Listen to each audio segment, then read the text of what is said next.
Hello everyone, I am the storyteller and I am here to help you today. I know you use this video to fall asleep, so before that, like the video, and subscribe to the channel. Also, where are you from and what time are you watching? Now get comfortable and relax. The wind was the first thing you noticed about the village. It wasn't loud, just constant. A dry, whispering presence that wove through the bare trees and circled the slate roofs like something searching. The hills around the village rolled gently, dotted with skeletal trees and moss-covered stones that leaned as if tired. It was late October. The sky held the pale gray of morning, and fallen leaves clustered at the edges of the narrow roads like secrets waiting to be swept up. You arrived with 2 suitcases, a folded letter in your coat pocket, and a heart quietly unraveling.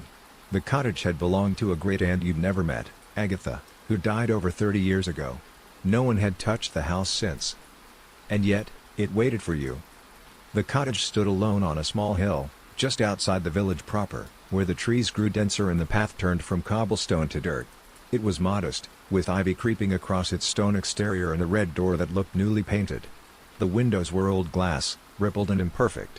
When you looked through them, the world wavered slightly, like something breathing just beyond the pane. The key fit easily. The lock turned without a sound. The hinges didn't creak. That struck you immediately, how unaged everything felt, despite the years. Inside, the air smelled faintly of lavender and old wood. Not musty. Not stale. Lived in. There were no cobwebs. No dust. The furniture was covered in white sheets, all tucked and clean, not a wrinkle out of place. You paused in the entryway, letting the silence stretch. Then a knock came from behind. You turned too fast, heart quickening. The door was ajar.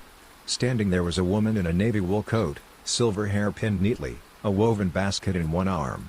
Her face was carved with the kind of lines that made her expression permanent, a tight-lipped smile that didn't quite reach the eyes. "Miss Emery?" she asked.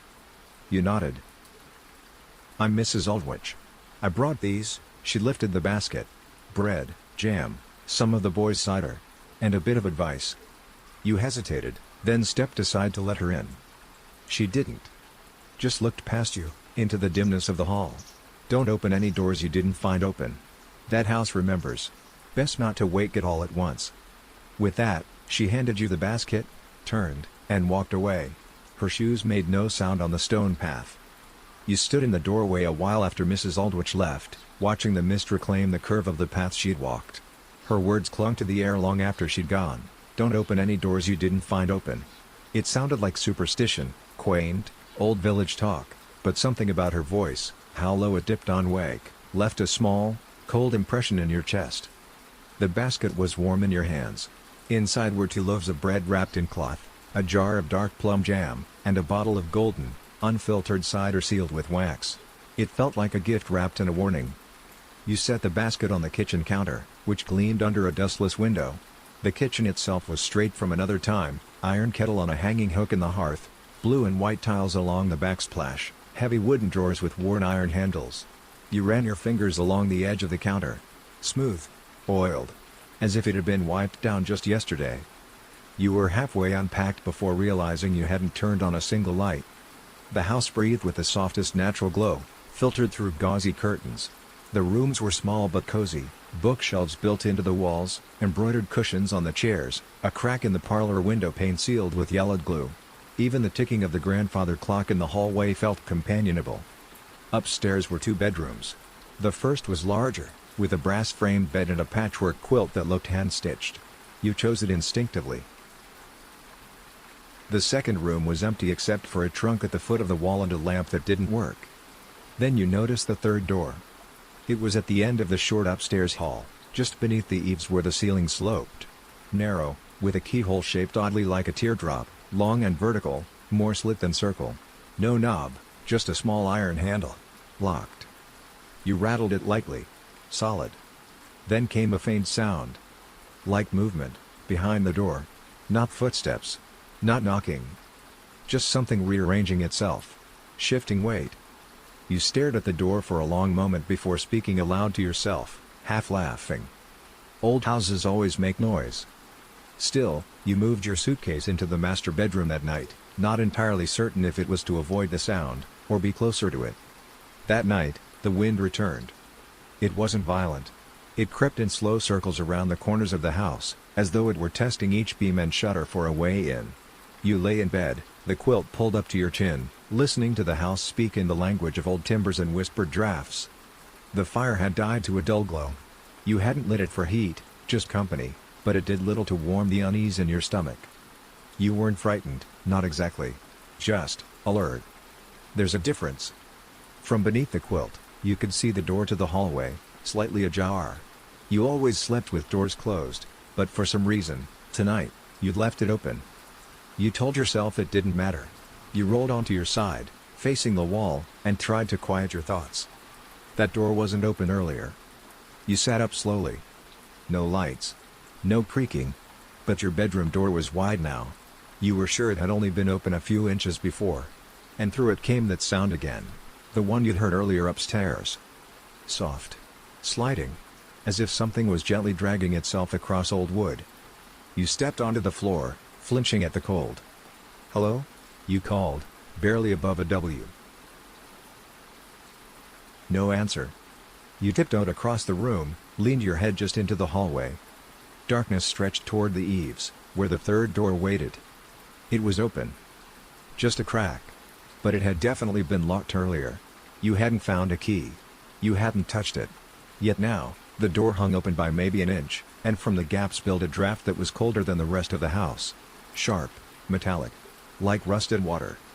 You crept down the hall, hard hammering now. Closer. The door trembled slightly on its hinge, as if breathing. You reached out, fingers grazing the edge. And it slammed shut. Hard. So hard the pictures on the wall rattled. You gasped and stumbled back, hand at your chest, breath gone. Silence roared in around you. Nothing else moved. Not the wind, not the floorboards. The house had returned to stillness, but it was listening now. You backed into your room, closed the door quietly, and locked it. That night, you slept with the lamp on, and your dreams were full of whispering in voices that didn't sound like yours. Morning came gray and muted, with mist pressing against the windows like damp cloth. You hadn't slept well. The whispering had faded with the light, but something still stirred in your chest, a memory you couldn't quite name, like a tune you forgot the moment it stopped playing. You found yourself avoiding the attic door. You didn't look at it when passing through the hallway, didn't test it again. Instead, you made tea in the kitchen and watched the fog slide across the hills like smoke from a slow fire. That's when you saw her again. Mrs. Aldrich stood at the edge of the stone path, her coat buttoned to the neck, scarf tucked just so. She didn't knock this time. Just waited. You opened the door before she could raise her hand. "Come in," you offered, more grateful than you expected. "Please." She hesitated at the threshold again. Her eyes drifted up toward the second floor, and for a moment you thought she might turn and look. But she stepped inside. The air changed when she crossed into the house, heavier, somehow. More aware. You led her into the kitchen, where she sat stiffly in one of the high-back chairs, setting her gloved hands on the table like folded parchment. Her eyes wandered the room without curiosity, as though checking whether anything had shifted. You poured her a cup of black tea. She didn't touch it. "You heard them, didn't you?" she asked. You froze halfway to sitting down. "The house," she added, gently. "It always begins the same way." Whispered voices. "A door you didn't open." You felt your stomach knot. "How did you know?" "I lived here. A long time ago." "That surprised you?" "You did?" She gave a slow nod. "My mother's sister was Agatha. I was born in this house." You looked around at the quiet kitchen, the spotless counters, the gleaming tile, and tried to imagine a child running barefoot across the stone floor, laughter echoing off the beams. It didn't fit. Not anymore. "I thought Agatha didn't have any." "She didn't," Mrs. Aldrich said quickly. "But the house wants people. It remembers them. And if you're quiet long enough, it lets you remember them too." "What does that mean?" Mrs. Aldrich looked you dead in the eye.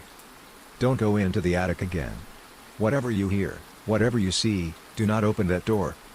You walked Mrs. Aldrich out slowly. She didn't linger, didn't offer further explanation. She simply touched your arm at the door, just for a moment, and said softly, "The hush always begins in the walls." Then she left. No farewell, no glance back. You stood in the doorway for a long time, staring at the mist creeping back into the trees. Back inside, the house felt different. Like it had been listening through the plaster. You climbed the stairs slowly, key still warm in your hands, stopping just before the attic door. It looked the same as before, narrow, its keyhole a black vertical slit in the shape of a weeping eye. But now you were sure the door wasn't just locked, it was watching. You tested it again. This time it didn't move. You even pressed your ear to it. Nothing. Not even a breath. Downstairs, you sat with your tea, fingers wrapped tight around the mug. You considered calling someone. Maybe the town solicitor, or the property office. But what would you say? Hello? Yes, the room upstairs locks itself, opens itself, breathes like a living thing, and a stranger in a wool coat just warned me not to go inside it again. Instead, you found the house deed in the drawer beside the fireplace. Owner, Agatha Meredith Fairley. Caretaker, Helen Aldrich. Last update, October 1986. Caretaker? You traced the name with your finger. That couldn't be right. Mrs. Aldrich would have been in her 20s, maybe 30s in 1986. That made her near 90 now, but she didn't look older than 65. You looked back toward the stairs. Something thumped. Not loud. Just a light weight shifting somewhere above. Not footsteps. Not falling books. It was a thud, like something jumping down. Your body froze. And then came a sound that made your scalp crawl. A voice. Childlike. Whispering in a breathy, lilting tone. I told you not to wake me. You dropped the teacup. It shattered against the stone. Upstairs, the silence returned, but the air in the kitchen turned sharp, as if full of unseen dust stirred from long undisturbed corners. You didn't move. Not for a long time. The next morning, the attic door was open again. You stared at the attic door from the top of the stairs. It stood open now, not ajar, not teasing, but open. A black mouth gaping at the end of the hall, wide enough for a person to step through. You hadn't gone near it since the second night. Hadn't touched the latch, and yet here it was, offering something. Daring something. The air changed as you neared it. Not colder, thinner.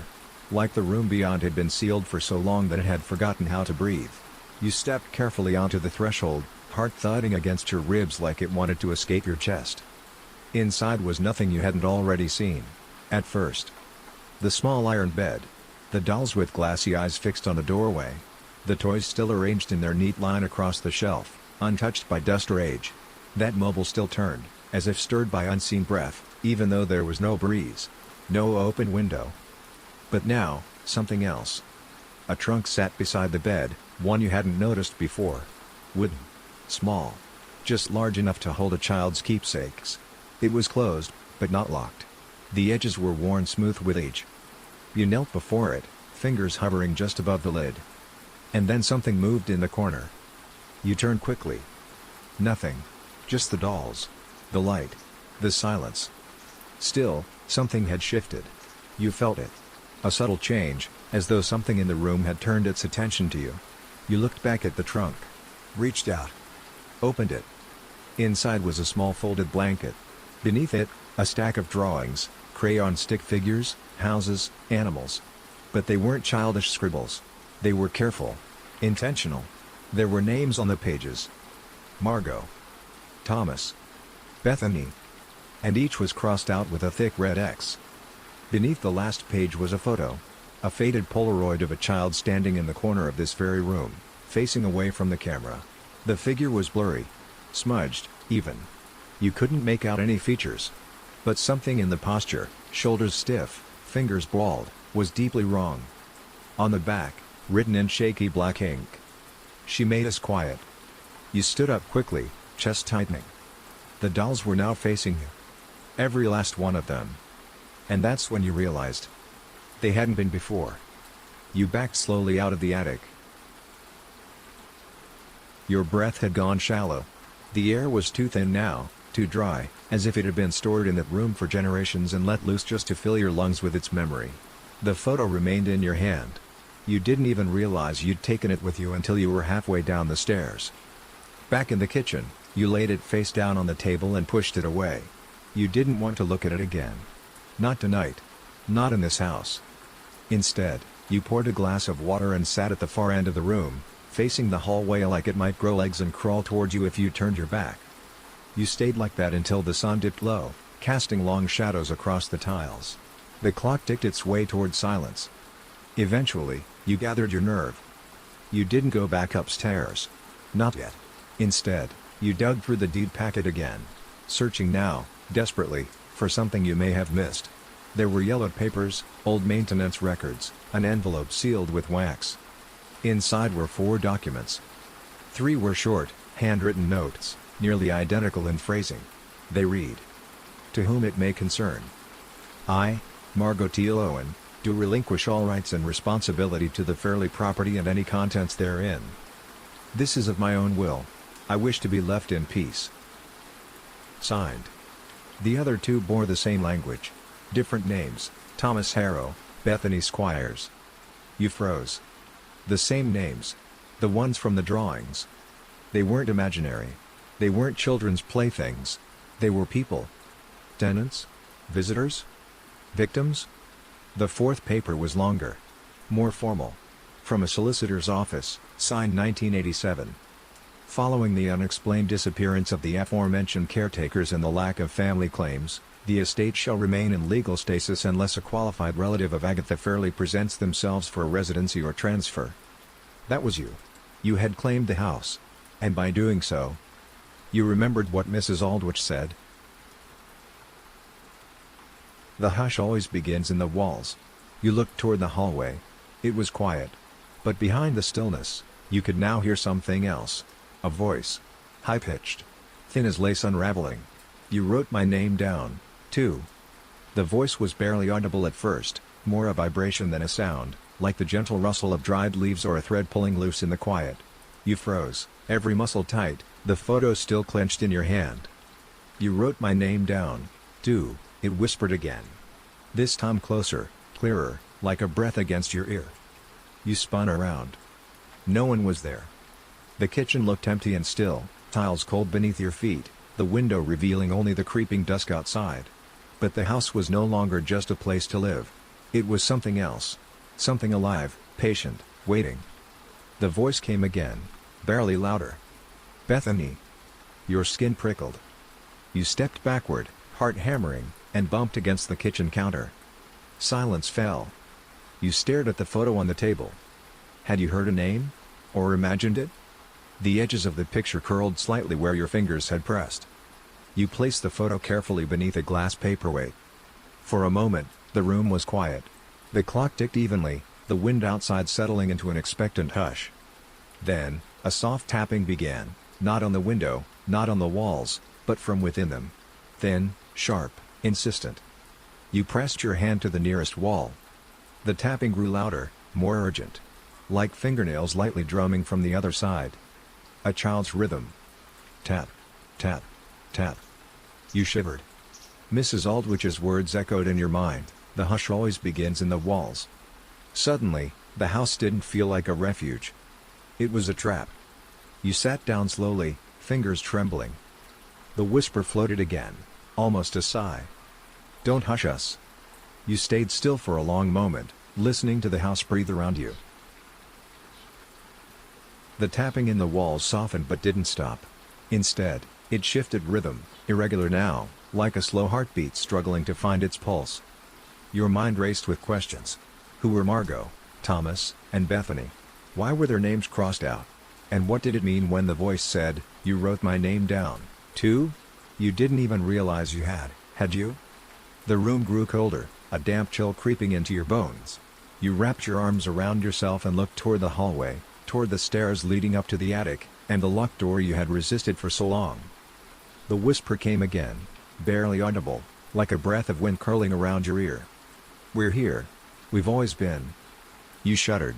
The words were soft, but heavy, weighted with centuries of silence.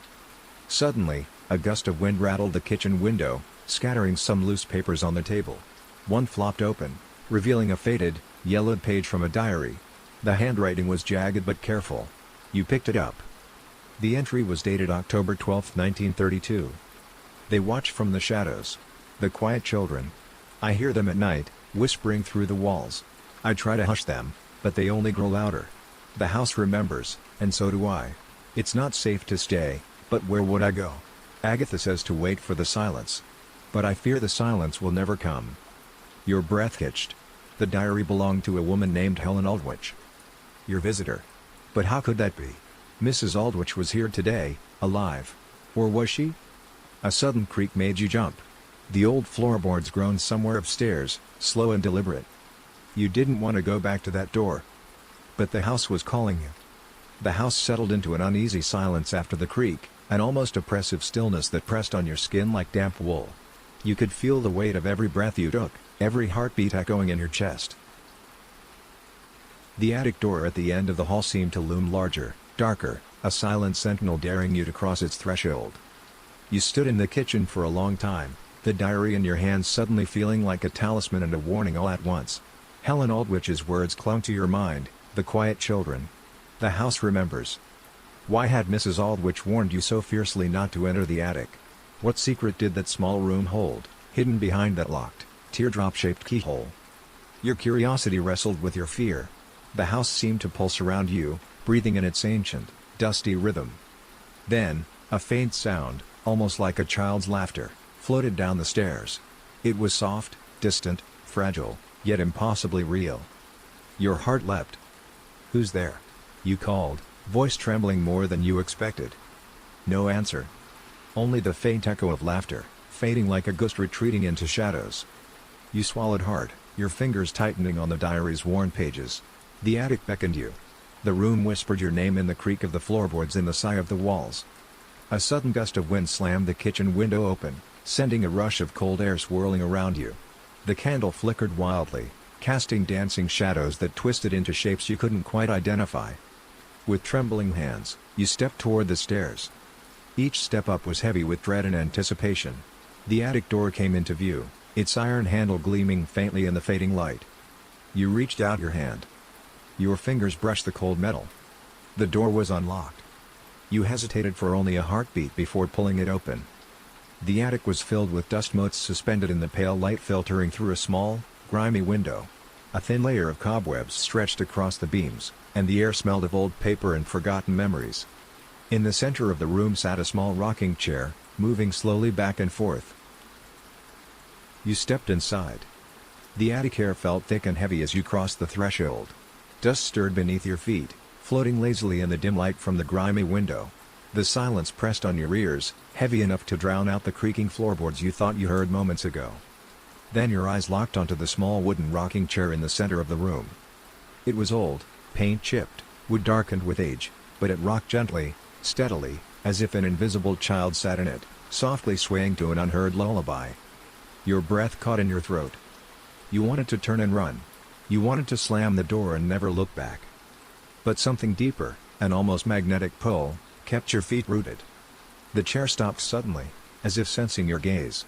A chill slid down your spine. Near the chair, you noticed a small wooden box on the floor, intricately carved with twisting vines and strange symbols. The lid was cracked open, revealing a jumble of old letters, dried flowers, and a single cracked porcelain doll missing one eye. You knelt to pick up one of the letters. The ink had faded to a dull brown, but the words were still legible. They don't want to be forgotten. The silence isn't peace. It's a prison. Your fingers trembled as you pulled out another letter. The handwriting was delicate, feminine. Dear Helen. I hear the children whisper still. They call for release, but the house will not let them go. I fear I cannot stay much longer. Agatha. A cold gust whispered through the room, making the shadows flicker. Suddenly, a soft giggle echoed from the far corner of the attic. You spun around, heart pounding. There, barely visible in the dim light, was a small figure, a child, pale and translucent, eyes wide and sad. Who are you? You whispered. The figure tilted its head, a smile ghosting across its face. We are the hushed ones, it said, voice like wind through leaves. We wait in the silence. The rocking chair began to move. You realized you were not alone. The child's translucent form shimmered in the dusty light, flickering like a candle flame caught in a breeze. You could see the faint outline of a dress, torn and faded, and eyes that seemed impossibly ancient, yet filled with a deep sorrow. We are the hushed ones, the child whispered again, voice barely louder than the sigh of the wind. The forgotten. The silenced. The ones who wait for a release. Your throat tightened. Release? From what? The child's smile twisted, no longer warm but mournful. From the silence. From the house that binds us. The walls remember everything, every word, every cry, every secret. But the house does not forgive. You swallowed hard. How did you come to be here? The figure drifted closer, eyes locked on yours. Agatha brought us here, one by one. We were children who came to the house looking for shelter. She said we could stay. But the house kept us. It never let us leave. You felt the weight of 1,000 whispered stories pressing down, filling the attic with echoes. The dolls on the shelf seemed to watch, their glass eyes shining with something like warning. Why did Agatha do this? You asked, voice barely steady. The child's gaze darkened. She wanted to protect us, from the world, from themselves. But the house was hungry. It took our voices, our memories, and sealed us in silence. A sudden chill rushed through the room, and the rocking chair stopped moving. You must be careful, the child warned. The house listens. It will try to keep you too. Your heart pounded fiercely as the shadows lengthened and deepened. You knew you were standing on the edge of something ancient and terrible. You don't have to stay, the child whispered, but if you leave, the hushed ones will follow. You wanted to ask more, but the attic door slammed shut behind you, plunging the room into darkness. Darkness swallowed the attic in a suffocating embrace. The sudden slam of the door echoed in your ears, sharp and final, as if the house itself had sealed you inside. Your pulse hammered loudly, each beat a desperate plea for escape. You rushed toward the door, hands fumbling at the cold wood, searching for the handle, the lock, but it was no use. The door wouldn't budge. It was as if an invisible force held it fast, barring your way. Behind you, the air seemed to grow colder, heavier. You turned slowly, heart pounding. The translucent child floated closer, their expression unreadable. You opened the door, they whispered. You stepped inside. Now, the house wants you too. A chorus of faint whispers rose around you, dozens of voices layered over each other, soft but insistent. The walls seemed to pulse, breathing in rhythm with your panic. Release us, the voices begged. Don't forget. Stay. Stay. Your mind reeled. You stumbled backward, tripping over the wooden box. The porcelain doll with the missing eye rolled across the floor, its cracked face catching a sliver of moonlight. You bent to pick it up, hands trembling. Suddenly, the room began to shift. The walls seemed to breathe and pulse, shadows stretching and twisting into shapes that weren't quite human. You clutched the doll tightly, feeling a strange warmth pulse from it, like a heartbeat. The whispers grew louder, filling your mind with fragmented words, half-remembered memories of children long gone. We were hushed. Silenced. Forgotten. The rocking chair creaked once more, moving slowly, as if beckoning you closer. A sudden wave of dizziness washed over you, the room spinning. You gritted your teeth and held onto the doll tightly, determined not to be swallowed by the house's dark hunger. There had to be a way out. You just had to find it. The attic seemed to pulse with a life of its own, shadows stretching and retreating like breathing creatures. The whispering voices layered into a low, mournful chant that filled your ears and clouded your thoughts. You clutched the cracked porcelain doll tighter, its strange warmth your only anchor in the growing storm of unease. Desperately, you scanned the room for anything that might help, anything to break the spell that held you captive. Your eyes fell on the carved wooden box. It was cracked open, its contents spilling onto the dusty floor, letters, dried flowers, and a small, old key. Your fingers brushed against the key, cold and heavy. Could this be the answer? Could it unlock the door, or maybe something deeper? Before you could reach for it, the translucent child appeared again, their face serious, almost pleading. Don't trust the door, they whispered. It's a trap. You hesitated, torn between fear and hope. Then what? You asked, voice shaking. The heart of the house, the child said, gesturing toward a narrow trapdoor hidden beneath a faded rug in the corner. You moved toward it cautiously. The rug was threadbare, the edges frayed, but underneath, the trapdoor was solid oak, bound with iron bands. The key fit perfectly into the rusty lock. With a creak and a groan, the trapdoor opened, revealing a steep, narrow staircase descending into darkness. A cold wind rose from below, carrying whispers and faint cries, echoes of long-lost souls. Taking a deep breath, you gripped the doll and stepped down into the unknown, knowing the house was watching, waiting. but determined to find the truth beneath its silence. The narrow stairs groaned beneath your weight as you descended, each step swallowing the faint light from above. The air grew colder and damper, the walls slick with moisture, and the faint scent of earth and decay filled your nostrils. The whispers followed you, weaving through the shadows like tendrils of smoke, curling around you. Your fingers gripped the cracked porcelain doll tightly, its warmth pulsing faintly, almost like a heartbeat guiding you deeper into the darkness. At the bottom of the staircase, you stepped into a vast underground chamber. The ceiling arched high overhead, supported by ancient wooden beams tangled with cobwebs. Faint candlelight flickered along the walls, casting eerie shadows that danced and shifted. In the center of the room was a circle of worn stones, arranged meticulously around a small, ornate box resting on a pedestal. The box was carved with the same twisting vines and strange symbols as the one upstairs. Suddenly, the whispering grew louder, voices overlapping in a chorus of sorrow and warning. "You found the heart," they murmured. You approached the pedestal slowly, every nerve on edge. The box's lid was closed, but it seemed to hum with energy, an invisible force pulsing beneath the surface. As you reached out, the translucent child appeared beside you again, their eyes wide with urgency. "Do not open it," they warned. "The house's secret lies within. It binds us all." Your hand hesitated, trembling over the box. The air felt thick, charged with power and despair. The house was holding its breath. Your fingers hovered above the ornate box, the carved symbols seeming to writhe beneath your touch, alive with an ancient, restless energy. The whispered voices swirled around you in a tangled web of sorrow, warning, and pleading. "Don't open it," the translucent child urged, eyes wide with desperation. "It's the source of the silence. The prison of the hushed ones." But your curiosity was a force of its own, a mixture of dread and determination tightening in your chest. You wanted answers. You needed to know the truth behind the house's long shadow. With a shaky breath, you lifted the lid. A faint glow spilled out, pale and flickering like candlelight trapped inside glass. Inside lay a collection of old, brittle letters, tied together with a faded red ribbon, and beneath them, a small locket tarnished with age. You pulled out the letters first. The top letter was sealed with cracked wax, the emblem of a withered tree pressed into it. Breaking the seal, you unfolded the fragile parchment. The handwriting was elegant, flowing, but soaked in sorrow. "To whoever finds this. The house remembers all. It binds the voices and keeps the silence, but this is not peace. Agatha's pact trapped us here, but there is a way to break free, if only the right words are spoken. Beware the cost." You looked up, heart racing. "Cost?" you whispered. The child's ghostly form flickered, sadness deepening their gaze. "To break the silence is to awaken the house's hunger," they said. "The house will fight to keep its secrets. You must be ready." Suddenly, the chamber grew colder still.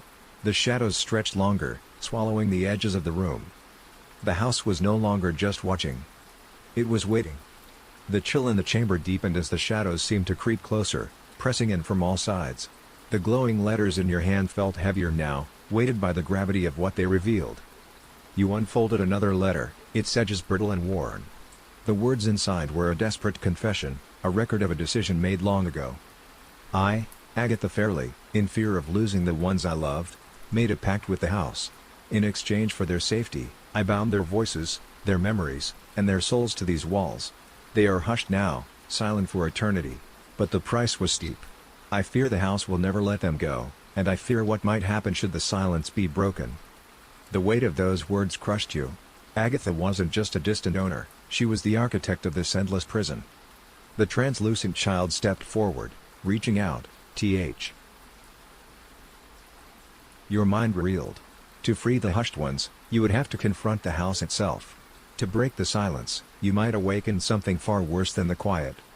A sudden rumble shook the chamber, dust falling from the beams above.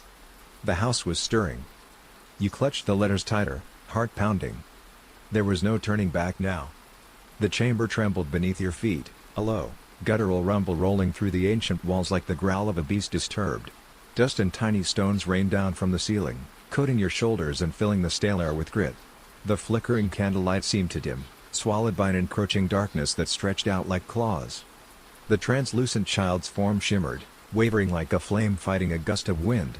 Their eyes, once filled with sorrow, now held a desperate urgency. "It's awake," they whispered. "The house is angry." You swallowed hard, heart pounding. The letters felt heavy in your hands, as if burdened by the very weight of the house's rage. From the shadows, faint whispers turned into strained, anguished cries, echoes of the hushed ones trapped for so long. Their voices overlapped, weaving a tapestry of pain and longing that tugged at the edges of your sanity. You backed away from the pedestal, your breath shallow. "The silence is broken," the child said, voice trembling. "The house will not forgive." Suddenly, the walls seemed to breathe, expanding and contracting like the lungs of some colossal creature. The shadows coalesced into shifting shapes, faint glimpses of faces, twisted and contorted by centuries of suffering. You clenched the porcelain doll, its warmth now a comforting pulse against the cold dread that gripped you. You had a choice: flee and leave the hushed ones to their prison, or stand your ground and face the wrath of the awakened house. The house had been silent for decades, but now it was awake, and it was hungry. The shadows around you began to shift more violently, the faces growing clearer, twisted expressions frozen in silent screams and pleading eyes. They flickered like ghostly images projected onto the damp walls, each one a fragment of the souls trapped within the house's walls. Your heart thudded painfully as the voices rose in a cacophony of desperate cries and murmurs. Some whispered your name, others begged for release, and a few hissed warnings that made the hairs on your arms stand on end. "I can help you," you whispered, voice barely audible over the rising tide of voices. The translucent child reached out, their ethereal hand trembling in yours. "Then you must say the words," they said. "The words to break the silence. But beware, every word spoken gives the house strength to fight back." A gust of icy wind blew through the chamber, swirling the letters in your hand and scattering dust motes like tiny stars in a dark sky. You looked down at the fragile parchment, the faded ink beckoning you with ancient promises and threats. The air grew heavier, and the shadows stretched toward you, dark fingers clawing at the edges of your vision. You took a shaky breath, steadied your voice, and began to speak the words written in the letter, the words to break the pact and free the hushed ones. Your voice echoed through the chamber, trembling at first, but growing stronger with each word. The ancient incantation from the faded letters filled the air, weaving a fragile thread of hope through the thick darkness.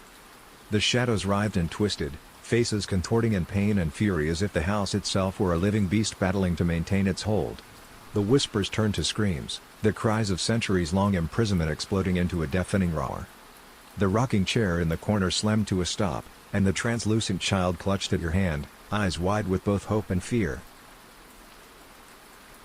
"You're doing it," they whispered, voice barely audible over the chaos. Suddenly, a brilliant flash of light burst from the ornate box on the pedestal, washing over the room in a blinding wave. The shadows recoiled, their anguished faces dissolving into the air like smoke.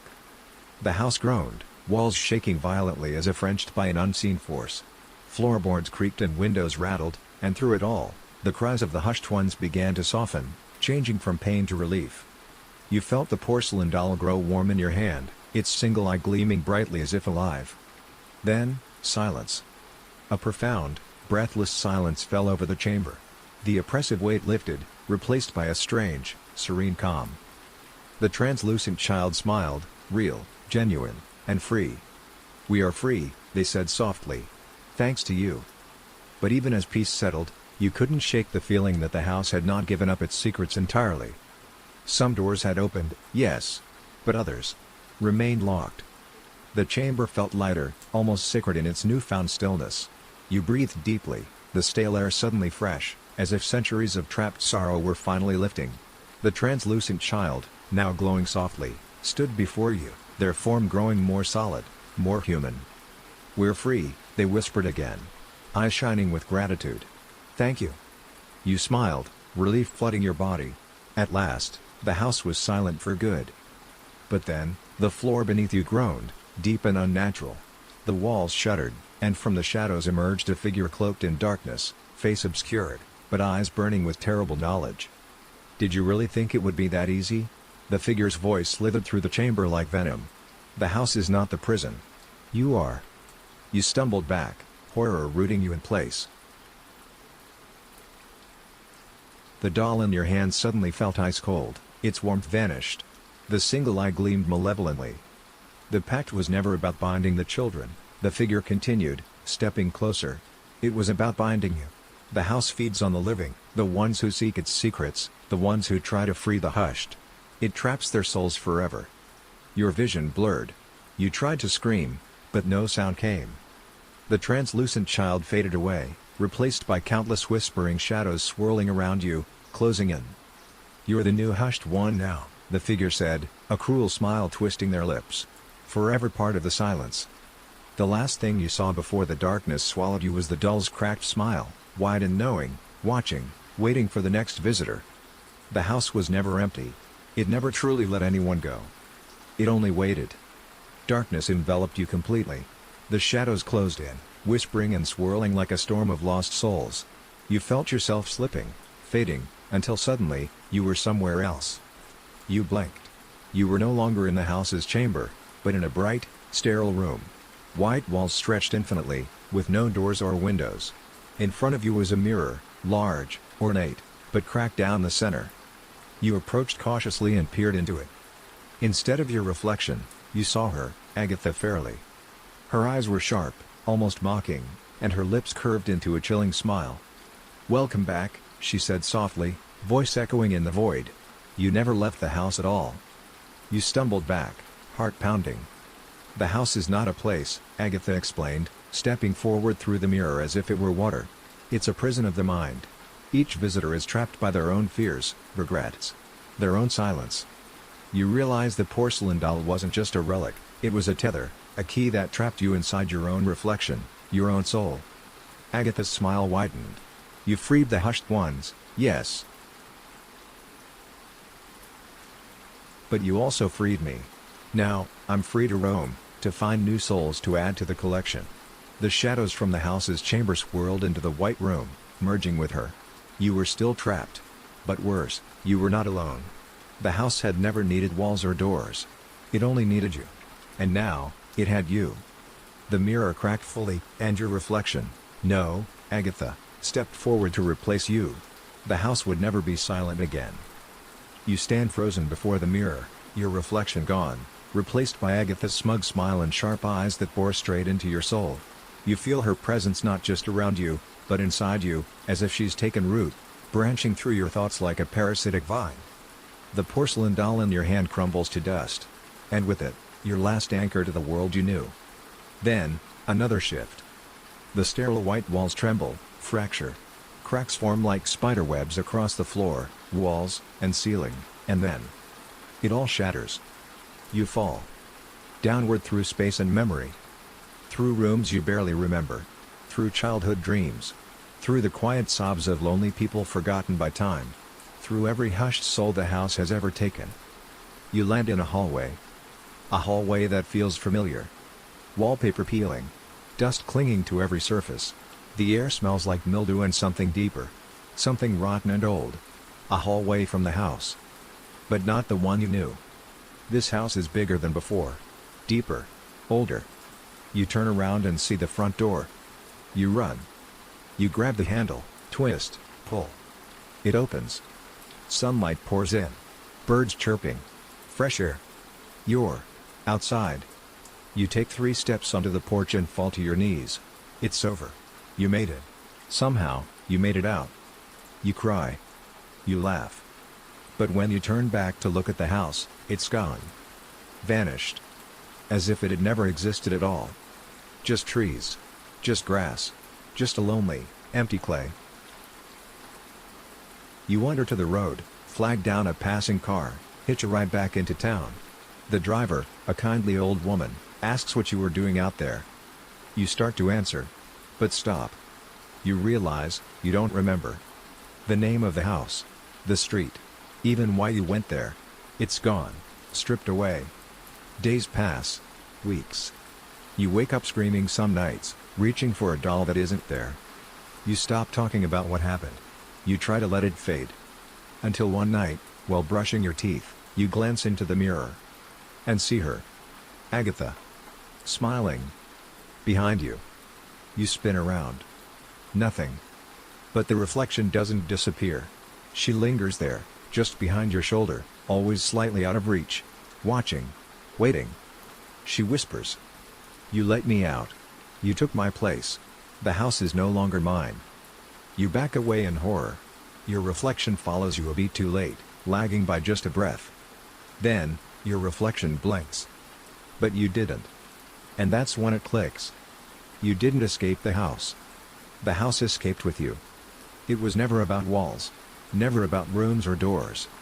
The house is wherever you are now. And it's hungry again.